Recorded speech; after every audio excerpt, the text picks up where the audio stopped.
রূপ যৌবনে পরিপূর্ণ অপরূপা সুন্দরী এক মেয়ে জঙ্গলের পাশে থাকা নির্জন এক মেঠো পথ দিয়ে হেঁটে যাচ্ছে।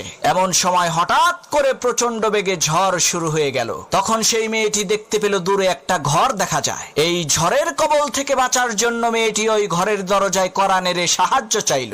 একজন টকবগে যুবক ছেলে ঘরের ভেতর থেকে দরজা খুলে সেই সুন্দরী মেয়েটাকে আশ্রয় দিল। এদিকে দিন পেরিয়ে রাত হয়ে যাচ্ছে, কিন্তু ঝড় বৃষ্টি থামার কোনো নামগন্ধ নাই। এমন সময় মেয়েটি দেখতে পেল সেই যুবক ছেলেটি তার হাতের আঙ্গুল মোমবাতির আগুনে পুড়াচ্ছে। এই দৃশ্য দেখে মেয়েটি প্রচন্ড পরিমাণে আশ্চর্য হয়ে বলতে লাগলো, হায় হায় সর্বনাশ, এটা কি মানুষ নাকি অন্য কিছু?